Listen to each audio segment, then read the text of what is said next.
So I was talking to a guy the other day, and a new kind of image came to me.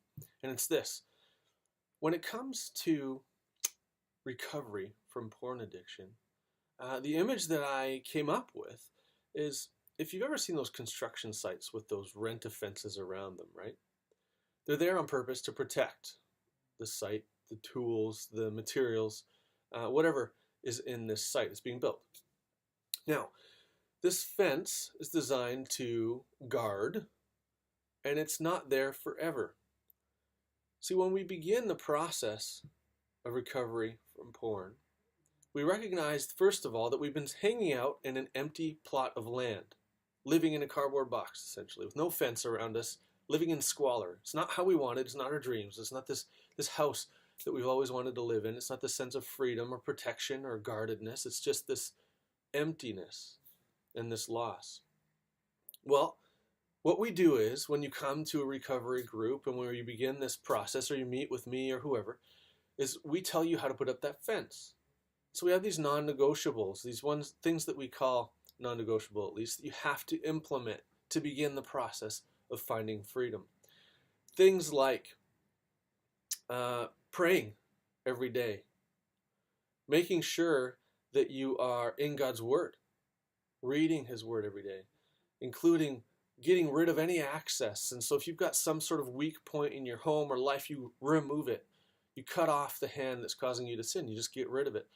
Or some of that includes filtering. If it's a device or internet-based or whatever it might be, you can filter it. If you can't filter it, then you remove it, so you clean house. There's also accountability, one-on-one stuff that you need to be involved with. You got to be checking in every day. We use an app called Our Tribe, and I'll make another video about the specifics of how that works and what we recommend with that later. But basically, you check in with your accountability group and the guys who can support you every day. And then the last one is support groups, where you're learning, where you're educating personally. You've got to include all of these things. So the fences are basically the cleaning house and the filters.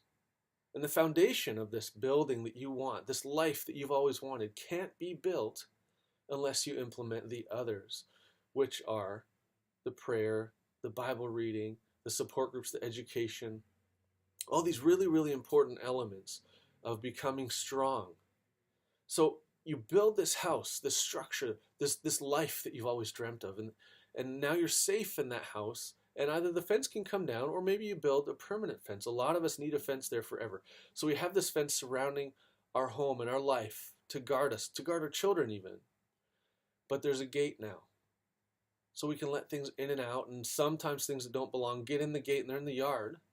But the house is strong, the foundation is built, and now we have a door that has to knock on, and we can deny entry to and send them back out.